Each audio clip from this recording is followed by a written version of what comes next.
Hello, I'm Heidi Frankston, Development Director of Wisconsin Literacy, and welcome to Wisconsin Literacy's Literacy and Libation Challenge. Thanks to New Glarus Brewing Company. Your gift will be triple matched if you give between 5 and 7 o'clock tonight.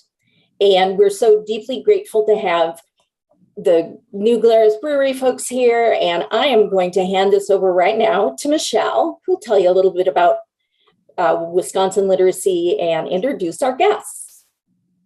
Hi, everyone. Thanks for joining us. I'm Michelle Erickson. I'm Executive Director of Wisconsin Literacy, Wisconsin Health Literacy, and we couldn't be more pleased to have CEO and founder Deb Carey and brewmaster Dan Carey that are with us here from New Glarus Brewing, and Greg Schumacher, who is a brand builder at New Glarus Brewing. And we are just thrilled to have them here. And we're going to spend a little time learning more about this really favorite brewery in Wisconsin that has had tremendous growth over the years. And Wisconsin Literacy has had the great privilege and pleasure of partnering with New Glarus Brewery and Only in Wisconsin Foundation over the last year. And so with that, I would love to start a few questions for Dan and Deb about New Glarus Brewing. So thank you for being here. Thanks for having us. We are so privileged and proud to have you here and supporting our work. I wondered if you could just tell us a little bit about how New Glarus Brewing Company came to be. And I know it was an interesting start with a few little hurdles, but it sounds like a really wonderful story. Well, essentially, I'm a native of Wisconsin, and Dan is a brewmaster, and we met when we were both 23, but he had had a very interesting career of building breweries for other people and working for a major international brewer, and it just wasn't a great family lifestyle. So I thought, well, I'll write a business plan and start a brewery, and we can do this together. And researched different areas in Wisconsin and sent Dan to take a look at them in February, because we all know February is probably the worst month to look at a state if you want to move. And he found an old abandoned warehouse in New Glarus that had been built during the Vietnam War and as a plastics factory. And I bid on some used dairy tanks and old pub equipment, and I had the business plan written and was the sole representative of the offering, and raised a little over $200,000 and negotiated a bank loan and all of that kind of stuff. And so we packed up our U-Haul and came to New Glarus and just got dug in and started going. Wow, great. And can you share a little bit more about why this favorite loved beer is sold only in Wisconsin? Well, the thing is that is difficult for people to understand is that there's two big reasons. Beer is perishable and it's best fresh. So you should always be drinking what's local, number one. And number two, there are diminishing returns to distributing a long ways away from your house. I mean, there's a lot of breweries bigger than us that sell maybe even worldwide, but that doesn't particularly bring profit. And while profit isn't a motivator for my life, I understand it to be my responsibility to pay living wages and provide health insurance and, be a good neighbor. And you can't do that if you're running a business at a loss. So sticking in Wisconsin for those reasons works for us financially, and it makes it a lot nicer for Greg and myself because we have an opportunity to get out and about and know the people who sell our beer and make certain that it's fresh on the shelf. And, at the end of the day, it's not about being bigger. It's just about really being the best. So absolutely. It's great for us too. We are able to entice friends to come up to Wisconsin from Illinois. And we always will say, there'll be a 6-pack, a spotted cow if you come. So it's whatever a great works. Yes, it's a great enticer to have people come and visit. So, all right. And how about the name Only in Wisconsin Giving Inc.? Where did that come from? Well, the slogan for our brewery is Only in Wisconsin because it's just so unusual to sell in a single state. And I mean, I know it's maybe a little twisted, but I feel like there are things in Wisconsin that are very special to us. And, when I drive around and the way people talk and interact and foods we eat and just, they seem to me to be very special and only in Wisconsin. And we're pretty happy to be part of that. When I made the decision to formalize our charitable giving, because of course we've been giving since our beginning in 1993, it just seemed like a natural fit. And I think it's going to work out really well because it makes us more powerful, not only in our giving, because we can have a little time to think about what we're doing and to give larger amounts, but it allows people like Greg, who's, he has educators in his family, as do I, and education and reading are cornerstones of people being able to lead healthy and productive lives. So it allowed me to expand who all's involved in the giving. Greg researched and came back with Wisconsin Literacy and pitched it to the team, and we're all pretty excited about it. So here we are today. Yeah, you kind of answered my next question, and that really was, what is it about Wisconsin Literacy's work that makes it a good fit for Only in Wisconsin Foundation? And Greg, I'll ask you a little bit, since you've had some time to learn about Wisconsin Literacy and our statewide work, and your thoughts on that in terms of the fit for the foundation and the work that you've been able to witness across the state in literacy.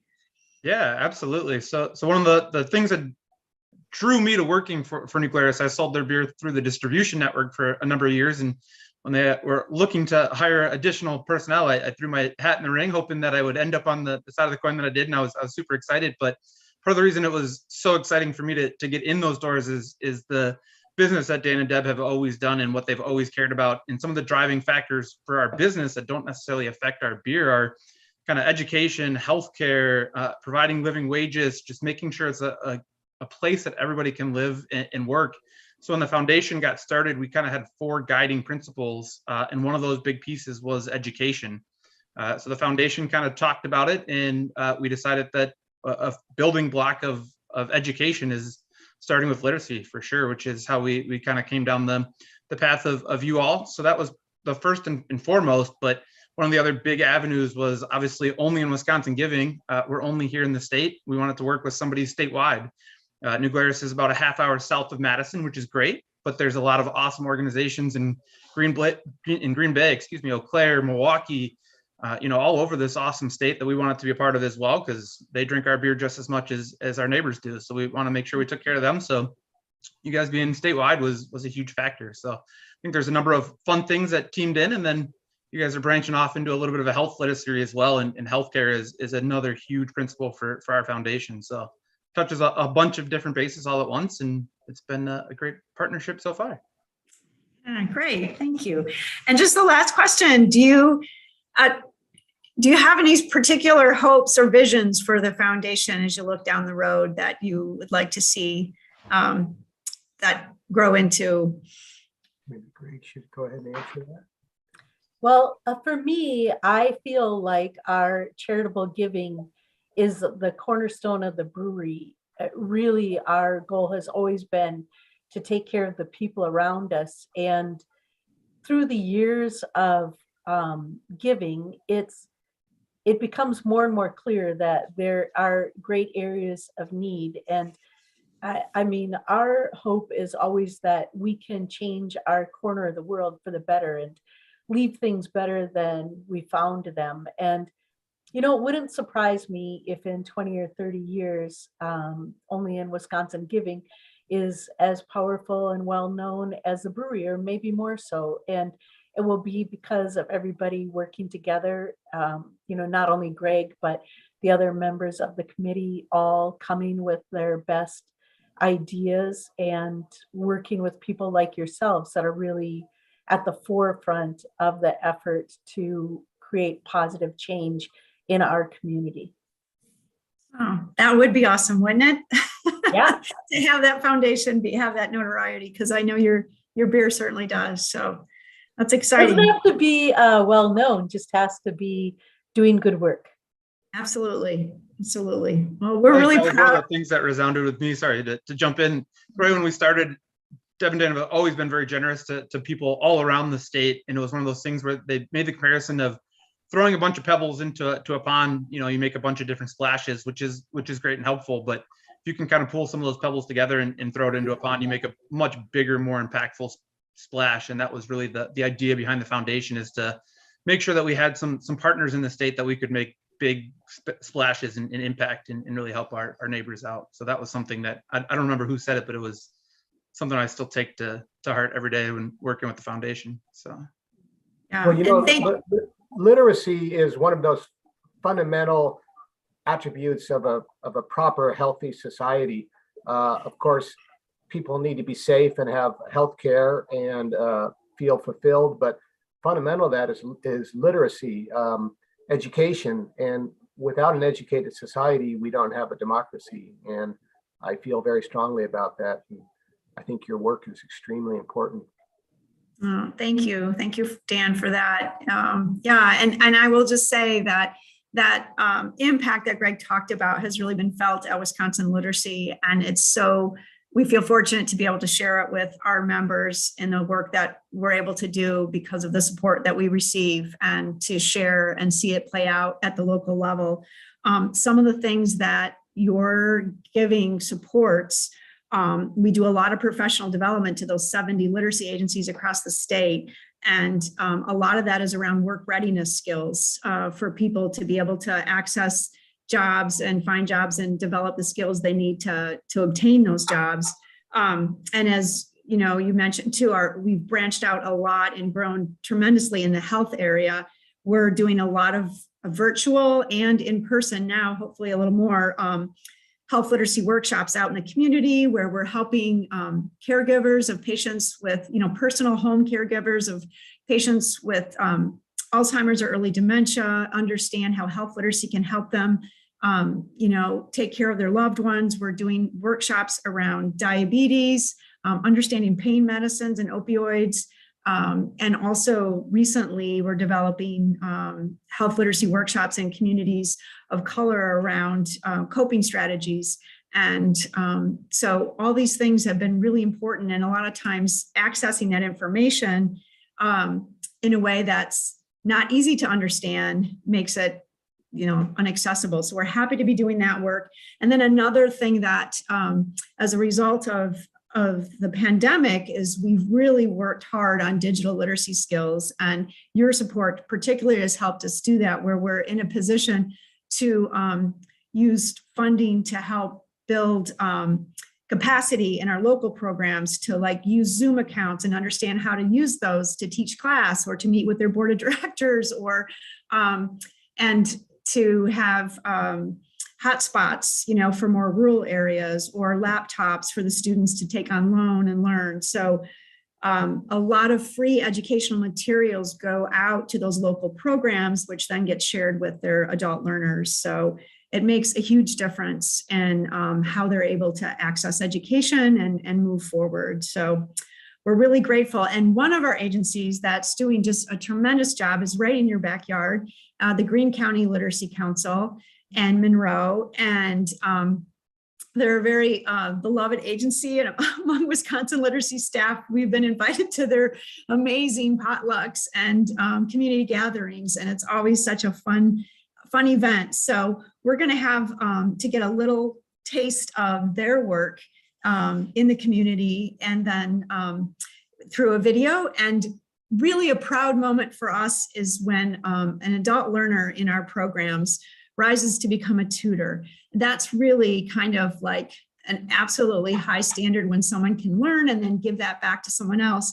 And in this case, we have one of our adult learners at the Greene County Literacy Council who has made her way up to the executive director position and is leading the whole entire council. So you're going to love this video and learning a little bit more about one of the local programs right in Greene County. So Liz, do you want to go ahead? We're going to meet Karen. In this video, we'll meet Greene Monzon Creamer, who is the executive director. And she's the one I just spoke about. And she's going to talk about her work, both as a director and how she started out as a student.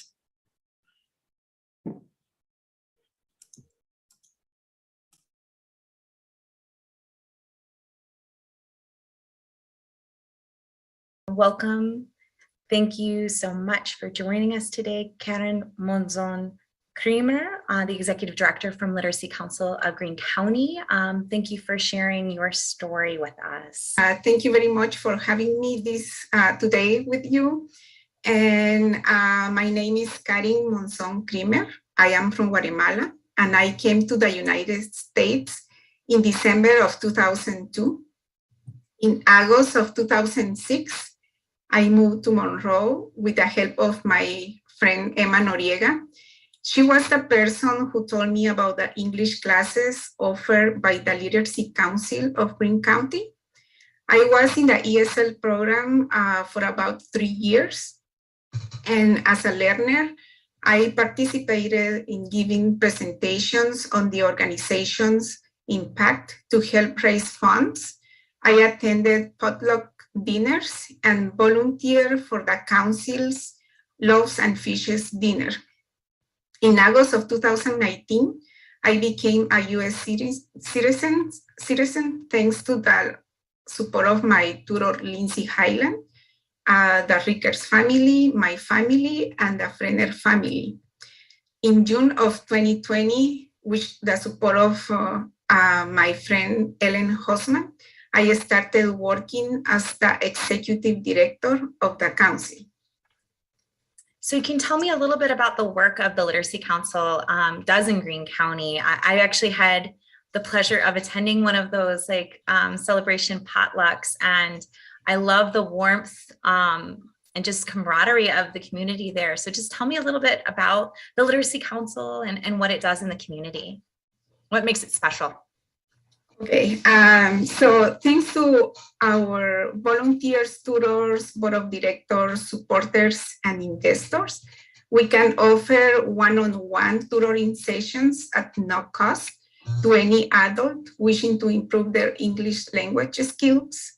We also help our learners with ESL classes, GED preparations, workplace language skill building, and to get ready for their citizenship test. And having these potluck dinners make our community to come together. So along those lines, tell me about how Wisconsin Literacy supports local programs like yours. So I started working for the council when everything was closed because of the pandemic. So for me, the support and guidance of Wisconsin Literacy has been essential to be able to carry out my work.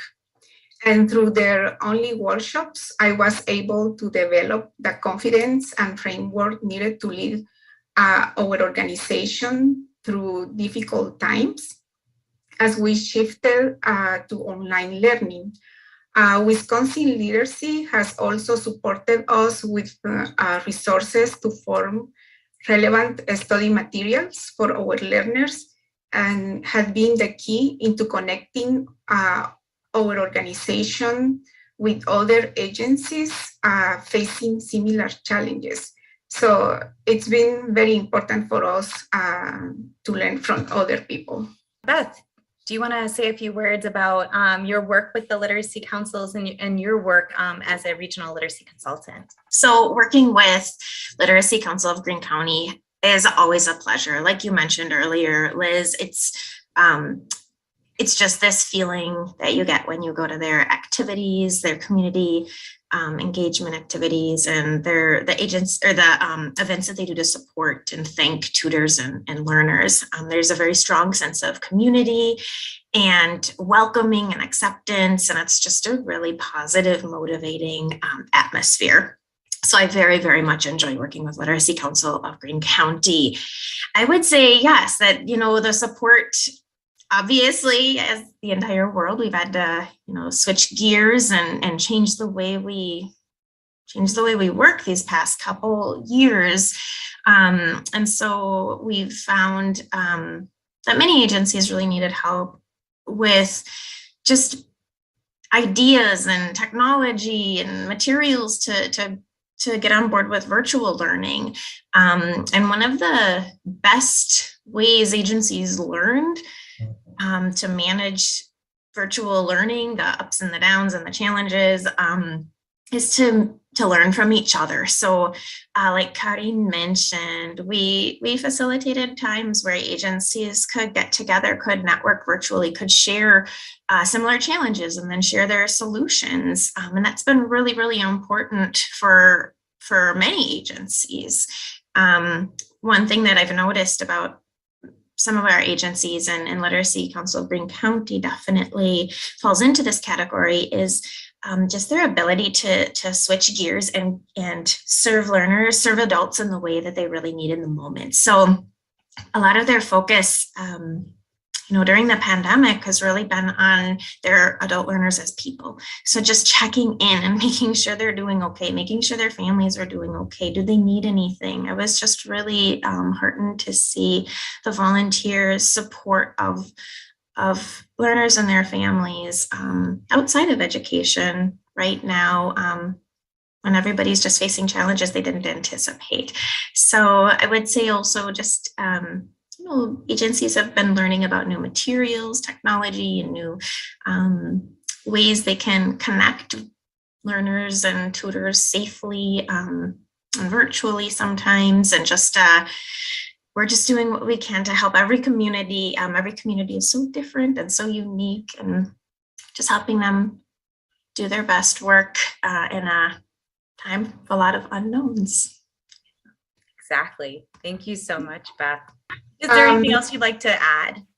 I just want to say that we are grateful to be part of a great community, and for all the people who work to ensure that every Wisconsinite has the access to the power of literacy.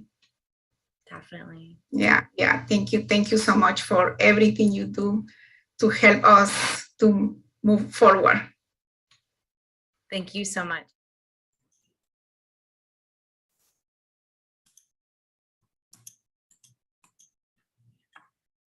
Wow. Wasn't that great? You can see why we love our job so much.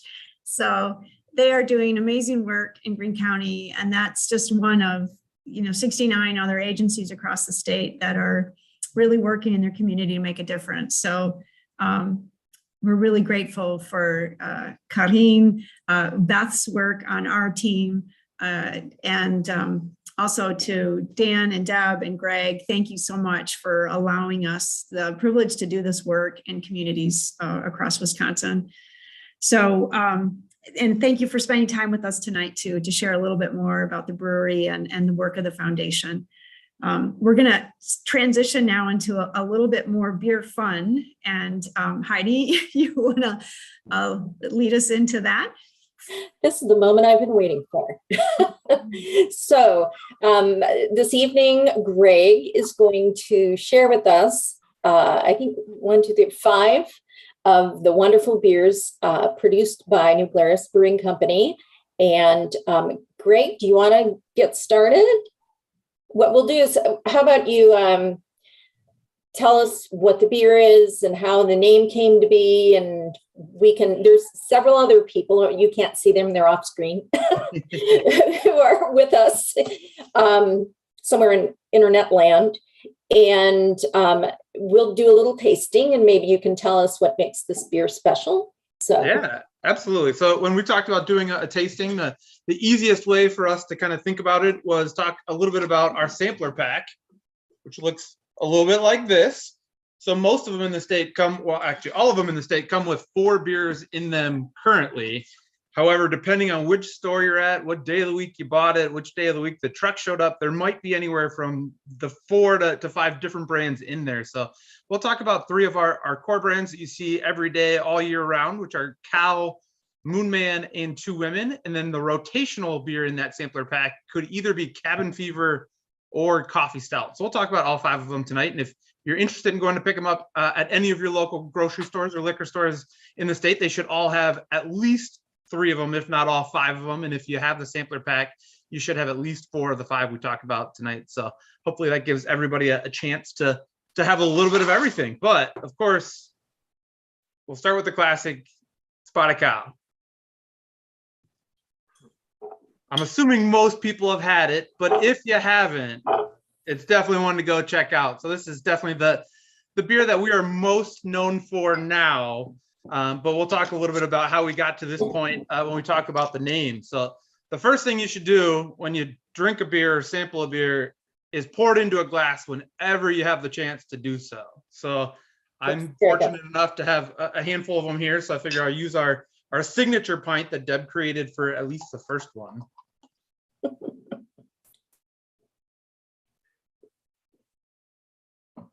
So one of the other things that I want to talk about before we taste all of the beer is the way the beer is poured and presented. So you'll notice that a good head on the top of this beer is really, really important, right?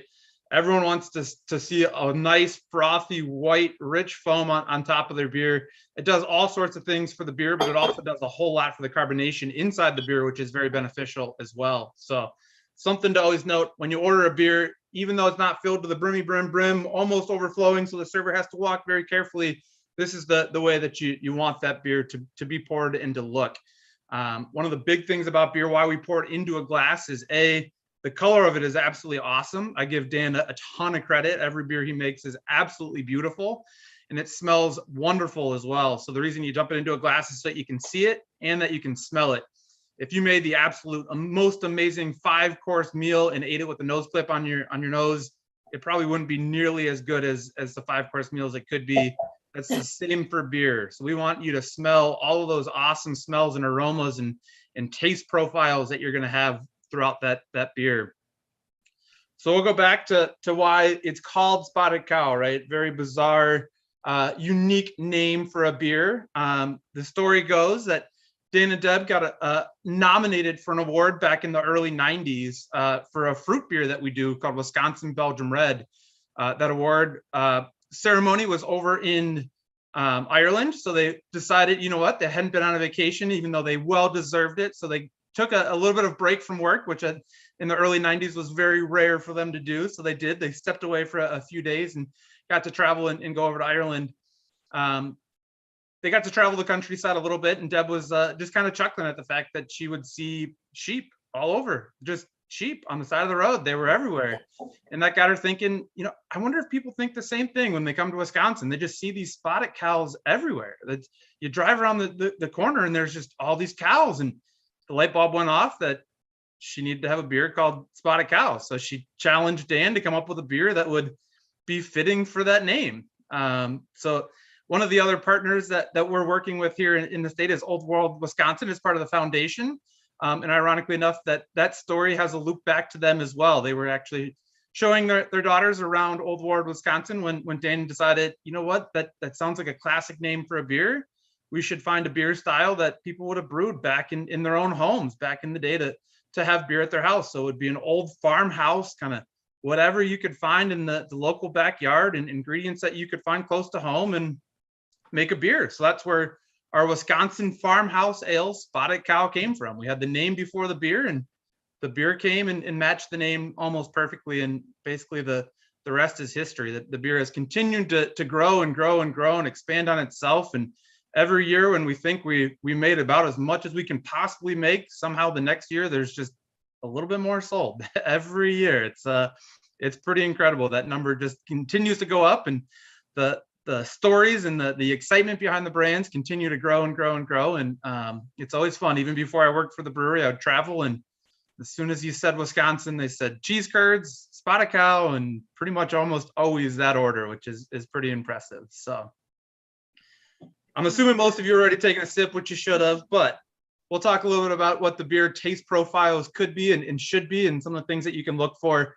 One of the things that I love about this beer is the fact that it is a little bit hazy. It's a little bit cloudy. You can't necessarily see through it. So it does drink very, very light and easy, but it does have a lot of malt in that beer to kind of give it a little bit of color and a little bit of depth as well. So each batch of cow that we currently make at our Hilltop facility, which if you come visit us is the facility open to the public, we use over 5,000 pounds of malt per batch of beer. So there's a lot that goes into this beer.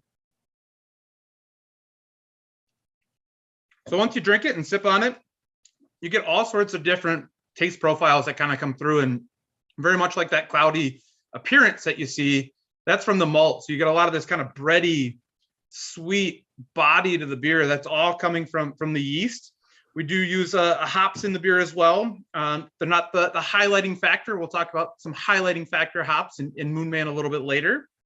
But the big thing about this beer is just kind of that mouth feel, that it feels like a bigger beer than it is, but it also is very refreshing, crisp, easy drinking. One of those that you can usually have one or two of if you need to, maybe a couple more depending on where you are and how much fun you're looking to have for the afternoon. So.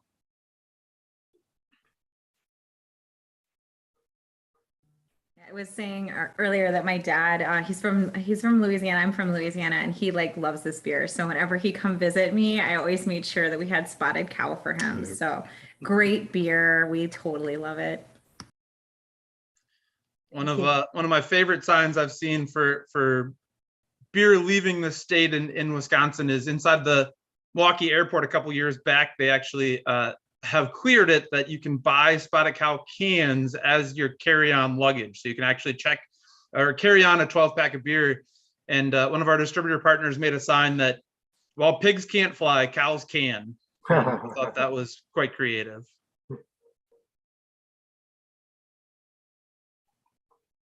Dan or Deb, is there anything I missed on? Well, Gray, I can tell you that you said everything you said was exactly right, but the award we got was actually in England. It was England. Sorry. Yeah, it was in close, but it was actually, since this is we're dealing with literacy here, it was in Bronte country. It was in the rolling moors of England. And there was sheep everywhere, beautiful green windswept rolling hills, and sheep everywhere. And the thing about this beer is although it's deceptively light, it's extremely complex beer. It's a little bit of sweetness, but it's also a crisp and refreshing, and it's also fruity. It has a nice fruity flavor that comes from the special yeast that we're using in the process. So although it's a light, easy drinking beer, it's probably our most nuanced and complex beer. So it's funny to me that our customers in Wisconsin recognized that early on and really gravitated towards that beer, I think, for those characteristics. I have a question in terms of sales of how far does Spotted Cow outpace the second most leading selling beer from the brewery? Is it way out there? Not as far as you would think. So Wisconsin is very much in love with Spotted Cow, but it's very much in love with a lot of the other beers that we make as well. And we'll hint on that a little bit when we talk about Moon Man and then some of those rotationals as well. But one of the things that we're getting very proud of is just that almost every establishment in Wisconsin carries some form of our beer to one level or another, which is absolutely awesome. And yes, I think Spotted Cow gets us in the door at a lot of places, but there are a lot of places that want to be a little bit more unique. And that's one of the things that I'm tasked with doing is finding some of those accounts and also engaging them in other beers that Dan makes that are not Spotted Cow, which also sell very well for not only us, but our retailers as well. So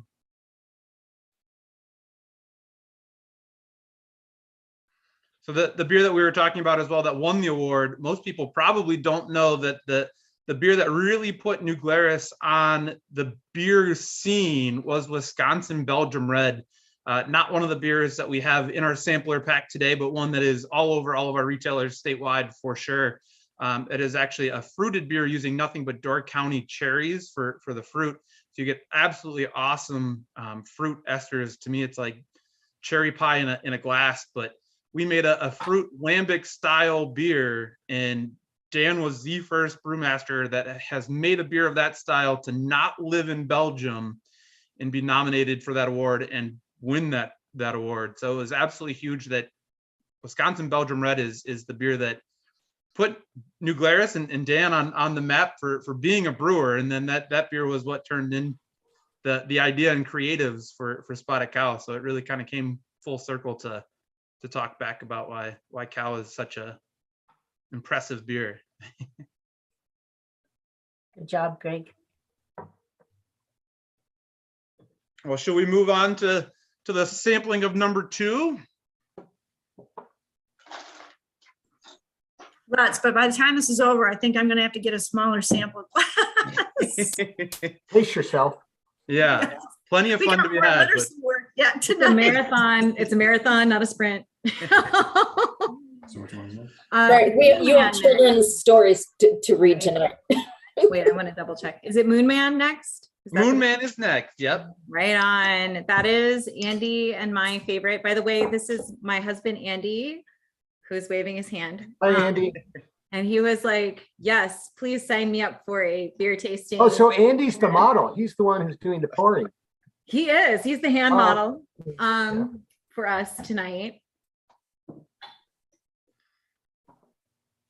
So Moon Man, kind of as Michelle had hinted at, yes, we do make a lot of Spotted Cow, but we also make a lot of other fantastic beers as well. And this is just one of them. So this is another brand that for us continues to grow and grow and grow as you hear more and more about the craft beer scene and the lingo that is being used with that, whether it be sour beers or IPAs, which stands for India Pale Ales. Moon Man is a beer that competes in that space and does very, very well.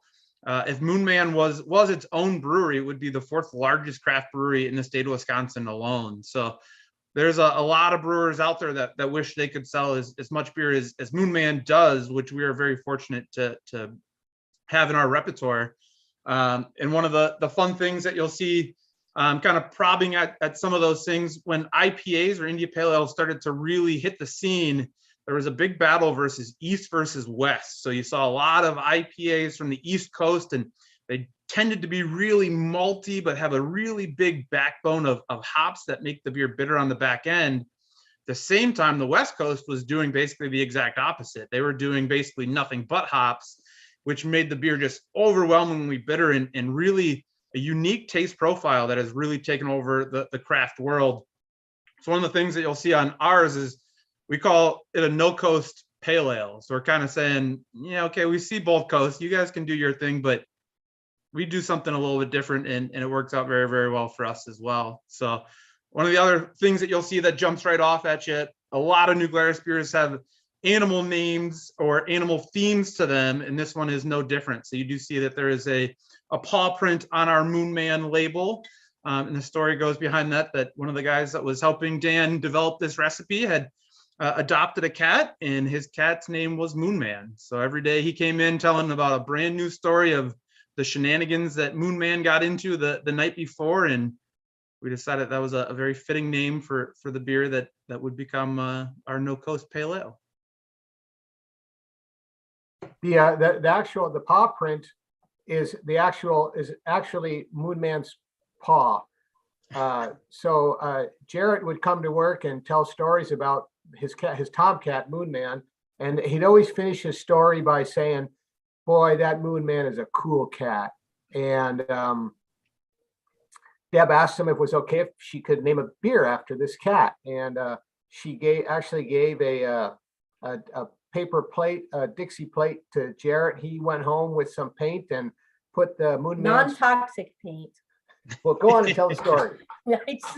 I just have to put in non-toxic paint so no one gets phone calls. But I sent Jared home with some paint and a paper plate, and he painted up Moon Man's paw and stuck it on the plate, and so that's how that label got made.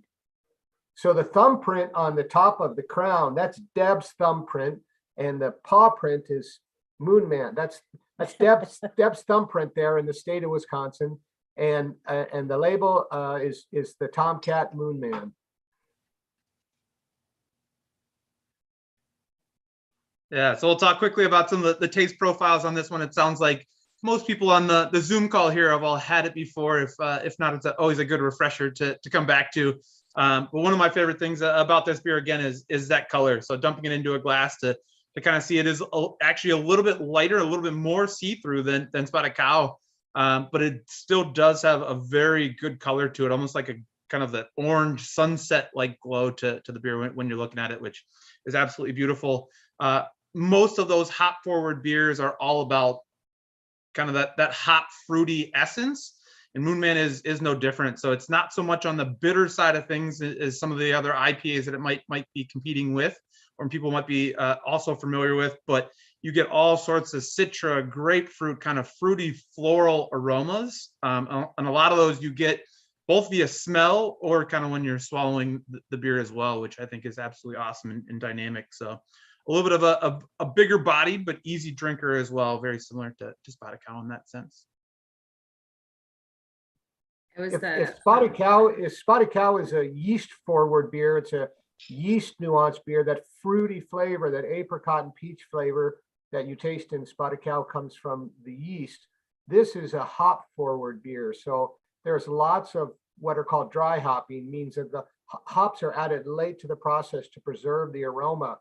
And the hops are a spice, and they give a, depending on the variety of the hop, give you a characteristic. And the type of hops that we use will give pine and grapefruit, and over time, even a pineapple-like character, pineapple juice character to the beer. But there's no fruit juice in this beer. It's completely from the hops. And it was really inspired by a West Coast. A friend of mine out in Northern California brews a very popular, famous, strong IPA, about 8% alcohol, very aromatic. And Deb and I really appreciate the beer, but frankly, drinking a beer with 8% alcohol is only, you can only drink so much. It's somewhat taxing. So the idea of Moon Man was to have that sort of character, those characteristics, in a more easy drinking beer. This beer is around 5% alcohol, so it's a little bit more tame to drink, but it has that impact of those hops that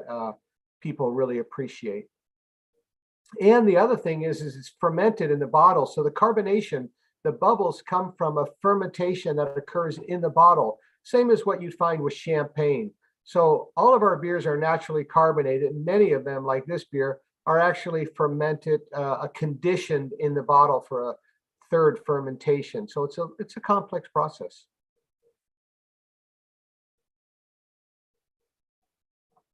What do we think of Moon Man? Everyone's had it before, but Love it. Love it. Yeah. I was Andy started getting into like IPAs, and this was the one that was my gateway to the IPAs. And I think it's because of, you're talking about the real bitter profiles of some IPAs, and that's what I just couldn't get. I love the flavor or the smell of them, but I wouldn't like the overpowering bitterness. So I loved Moon Man. So whenever he was getting an IPA that was Moon Man, I was like, oh, you can get me one of those. Well, the problem with that type of bitterness is like hot sauce. It can be, it's powerful, and there's a big wow factor, but it's taxing. And a good beer should have what brewers call drinkability, or English brewers call moorishness, meaning that when you drink it, it makes you thirsty almost. And an overly bitter beer is fatiguing, and that's something that brewers try to avoid.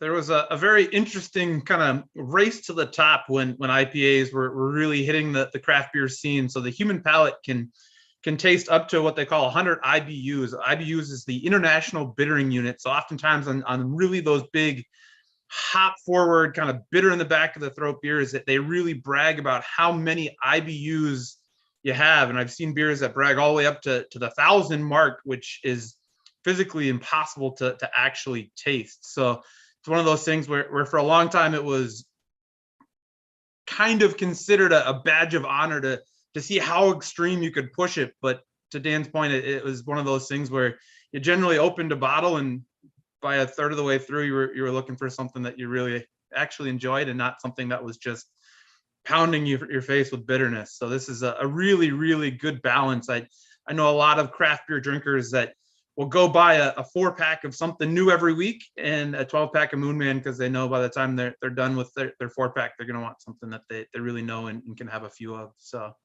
this does a really good job of hitting that home. It's definitely been my favorite.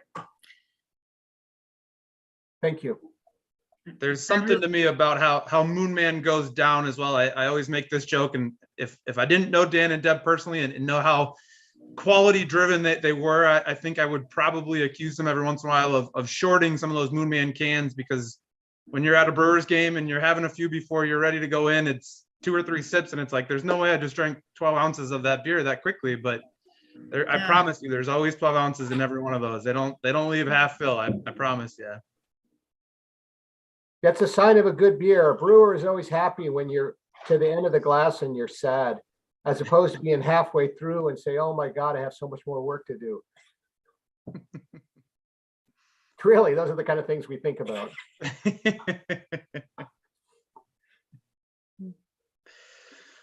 Well, are we ready to move on to the third beer here?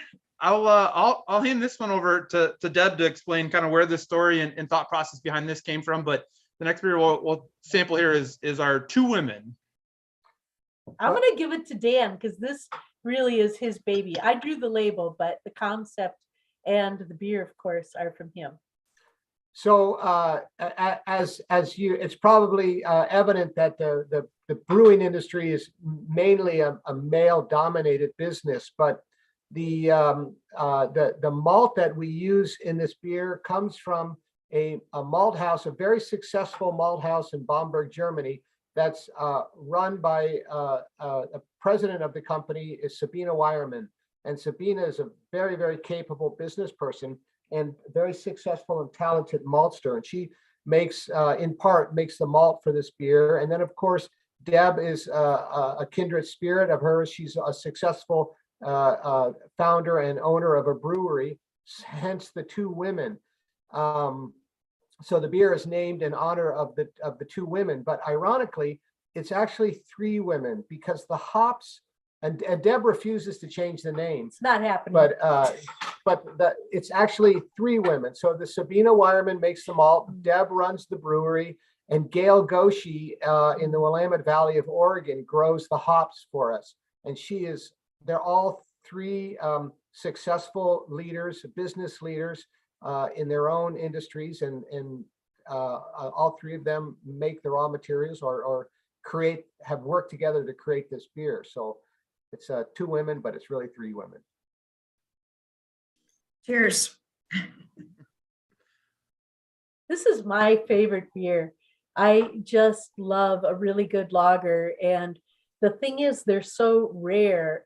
It's interesting, not being the brewer, how really fussy beer is to make. You know, people who make wine, they blend, they think about it, they don't like it, they, let it sit for a couple more years. Blame it on the crop year. Right.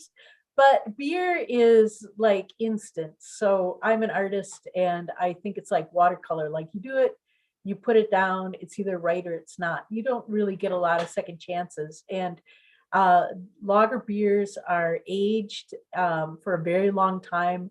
I love the crispness of them. I love the bready middle notes. It always, for some reason, this beer tastes comforting to me. And I suspect it's because growing up in Milwaukee, these kinds of beers were still around when I was a kid. Now that I'm in my 60s, it's a long time ago, but there used to be a lot of breweries in Milwaukee, and my dad and my uncles and neighbor guys would all be arguing about which one was the best. But us kids, when they were done in the morning, of course, would go around and see whatever was left behind in the bottles. And this always reminds me of those beers, which probably is not really very nice because these are carbonated. No. And tasty. But I say to people, this is what beer is supposed to be like, because I get asked a lot, what does this beer taste like? And I'm like, this is like what you remember beer tasting like. This is what beer is supposed to be. And it just is such an elegant beer. It goes with everything. I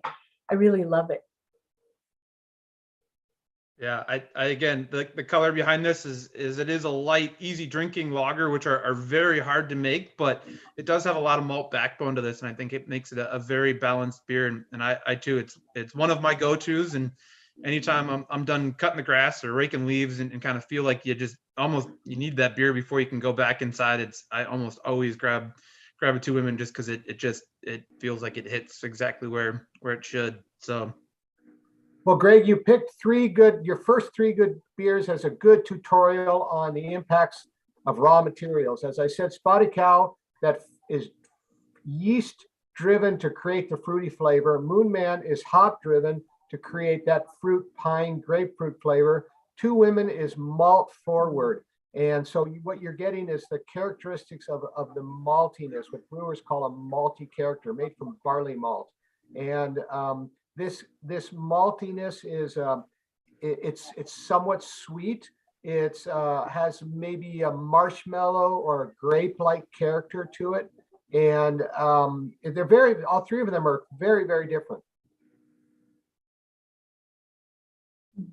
Yeah, I would absolutely agree. I mean, and there's very few breweries out there that I can think of that have a core lineup that you can find a 1, 2, 3 on the shelf year round that have so much diversity behind them. A lot of breweries really focus in on one style or another, and they might dabble in a few others, but very few branch out and do things as diverse as this, and definitely not as true to style as Dan has always proven to do. It's always something that we pride ourselves on is doing it the right way and using as much local ingredients and high quality ingredients as we absolutely can. So we've tried to avoid what brewers call a house character, or the Germans call a Hausgeschmack, meaning a flavor that goes through all of the beer. So when you taste beer from a given brewery, they all have a similar characteristic, which we've tried to avoid doing that, so that each of our children, so to speak, is a unique individual, and there's not really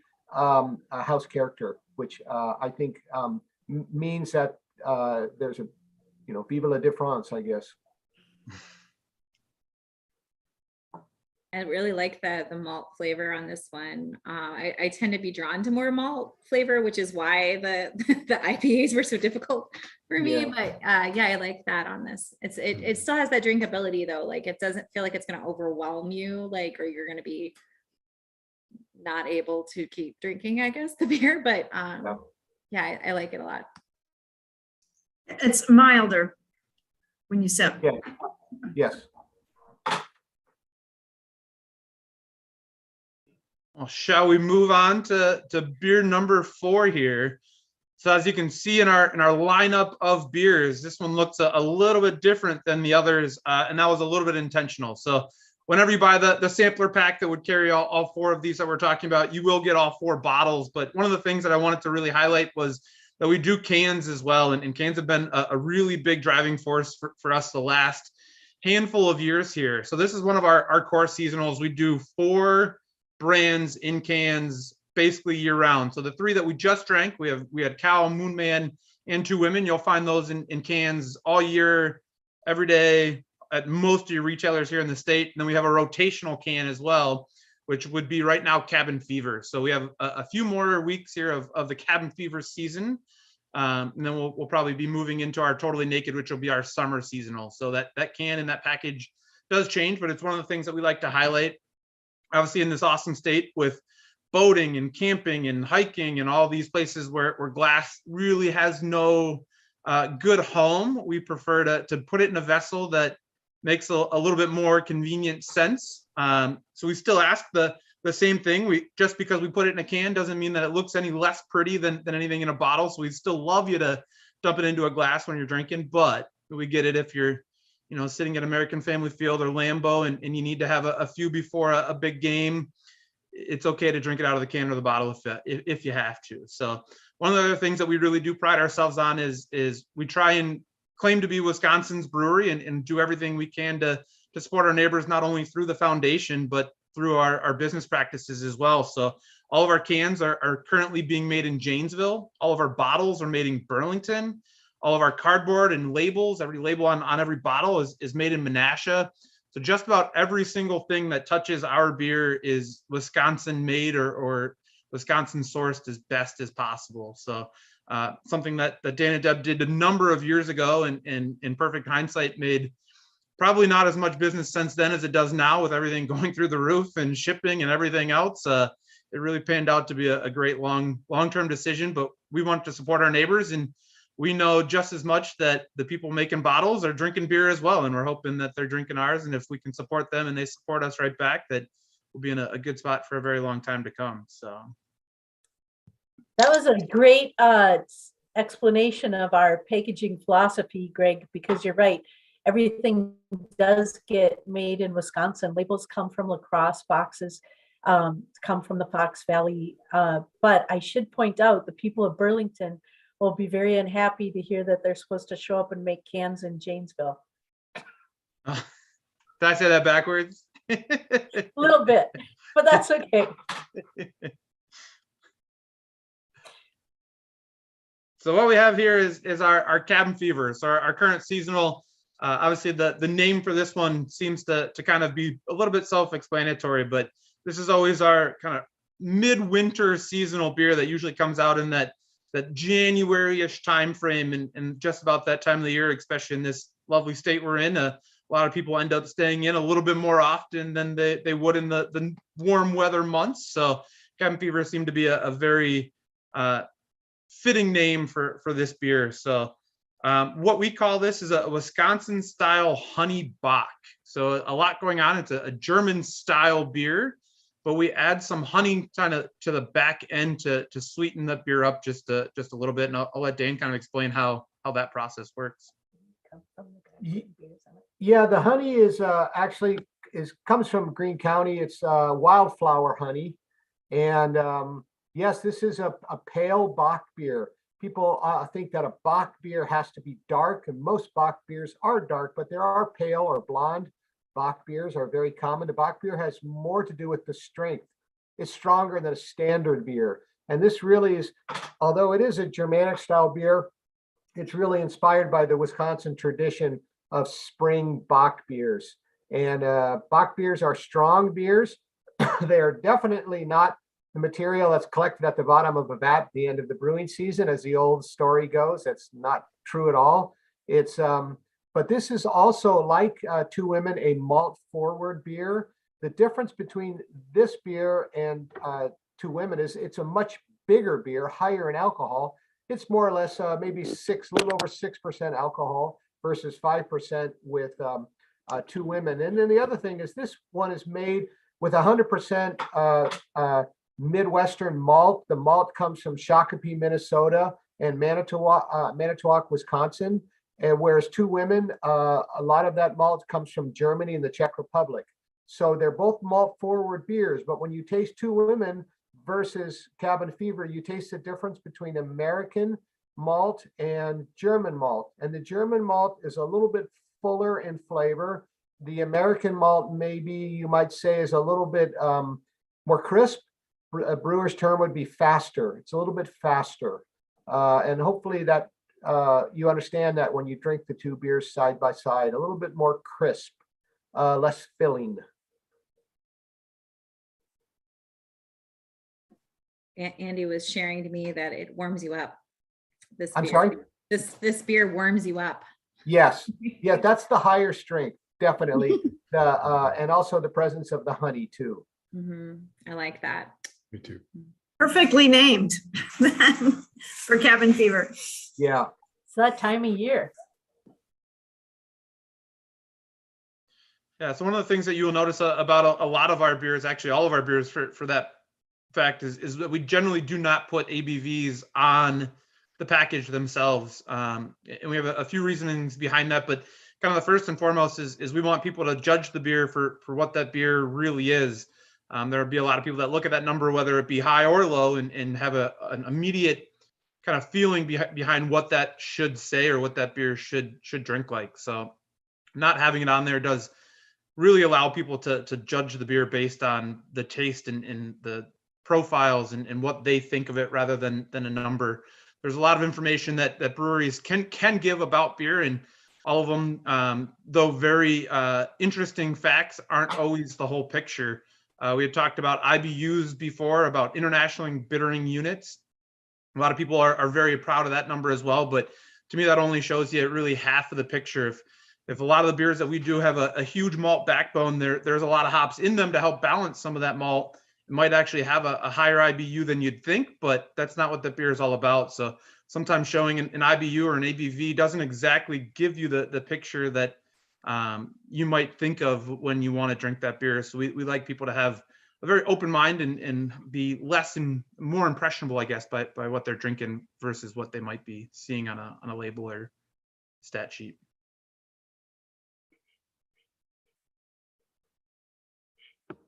Last one, Greg. Last one, all right. We are on to coffee stout. So again, naming behind this one is very on point. It is exactly what it sounds like. It is a traditional stout that we use coffee in as well. So you get a little bit of both worlds.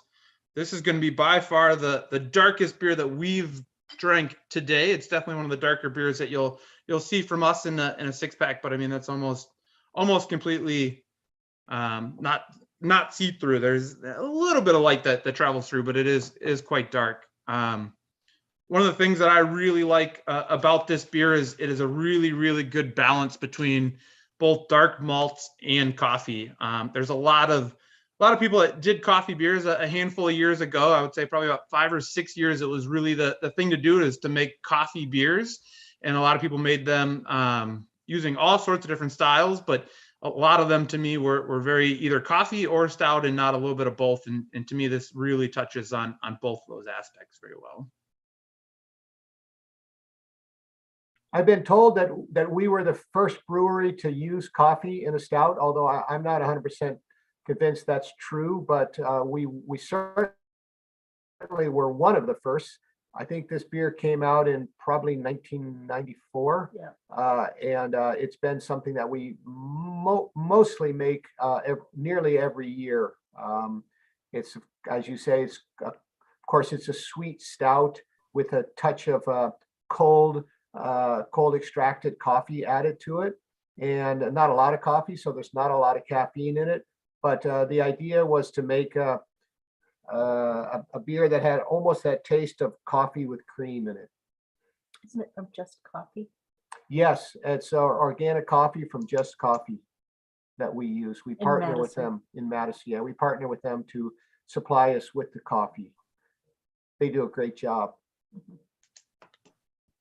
And of course, the dark color comes from malts that are roasted. They're roasted in a machine that's nearly the same as a coffee roaster. And barley malt can be roasted just like coffee, thus giving it a similar type of character. We were commenting that these are two of our favorite things, is coffee and beer. And like you put it in a glass. I've never had this one before. It's really delicious. We're really liking it. Andy was commenting it's a good balance, and we love Just Coffee too. So we're like, good, we're loving it. Oh, everything's great. Good. We try to have our beers go along with foods for the season, and you know, a big slow cooked pot roast is perfect in this kind of weather, and this beer is delicious with that. Or if you're having a romantic evening, a little bit of chocolate. Yes, exactly. So you know, it's perfect for a February night. Yeah, so you will find this in our sampler pack some of the time. If you don't see it in the little preview window in our sampler pack, we do have 6-pack bottles of this as well. So look on the shelf just left to where you see Spotted Cow, and hopefully you see Coffee Stout. If not, your local retailer can definitely get some from their distributors. So now, is this a seasonal beer, or so what? Yep. Time to frame. So this came out just before the Christmas holiday, so end of December, and you should see it on store shelves probably through the endish of March. To Deb's point, we like to have things that are kind of seasonally related, and there's a lot of people that really do enjoy dark beer in those colder months. So as the warm weather starts coming around, we have different beers that we think pair with the food and the weather of those seasons. So hopefully we'll be moving on to a new beer as the weather turns as well.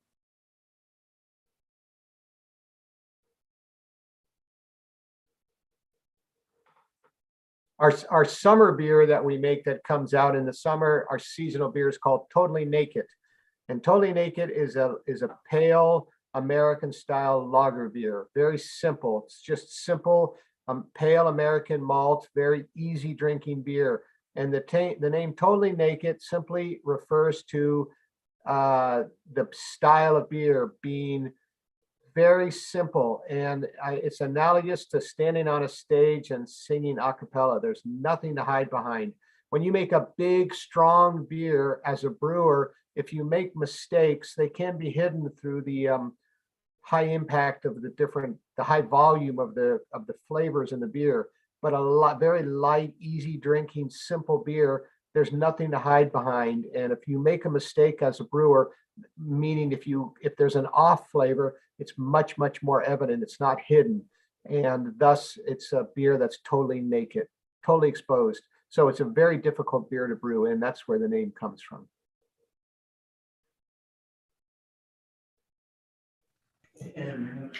What is the impetus when you decide to come out with a new beer?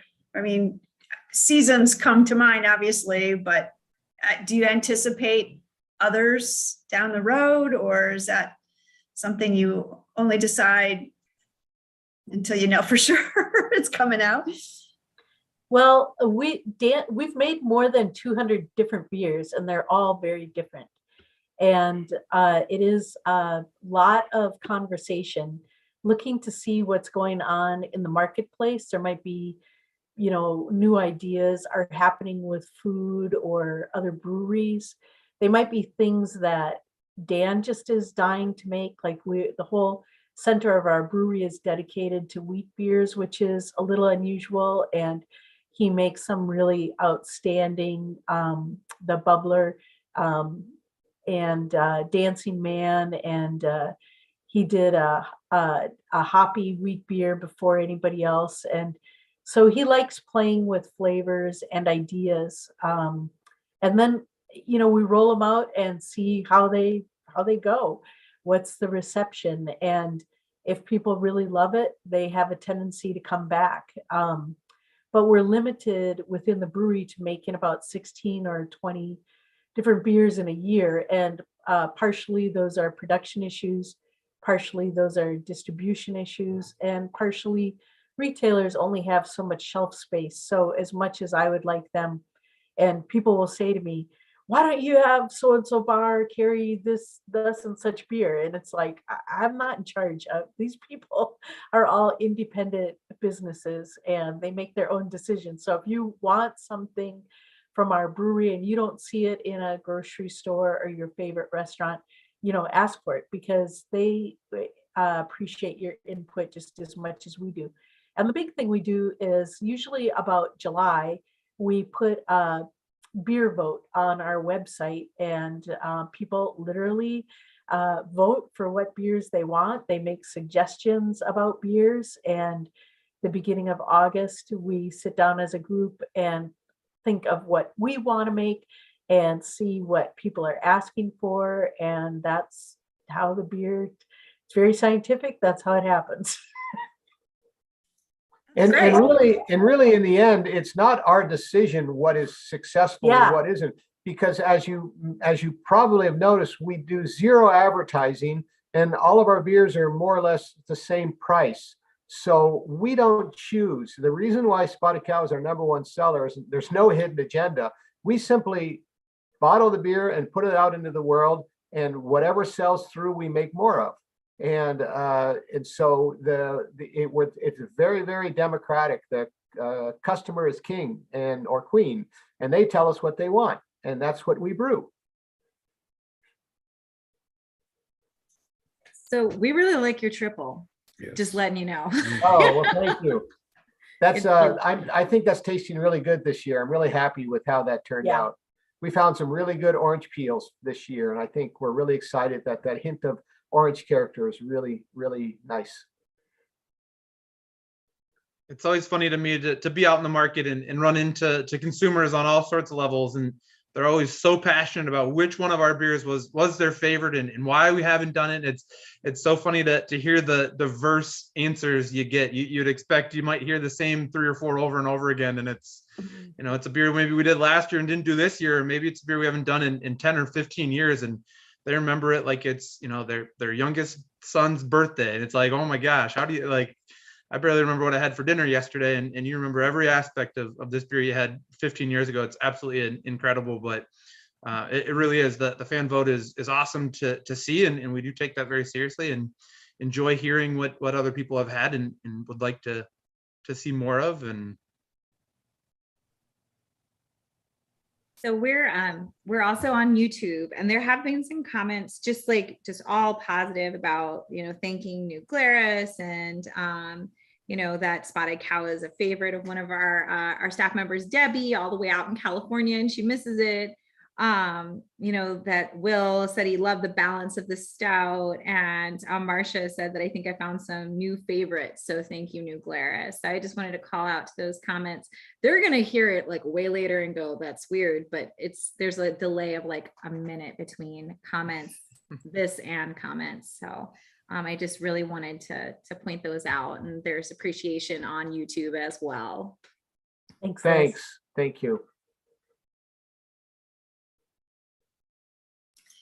Well, we certainly have enjoyed this and all of these samplings. And thank you so much for sharing the beer and the knowledge and the secrets, some of the secrets, maybe not real secrets, but really helping us learn what's all involved.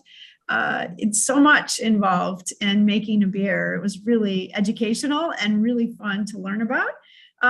We really, really appreciate all your support that you're doing.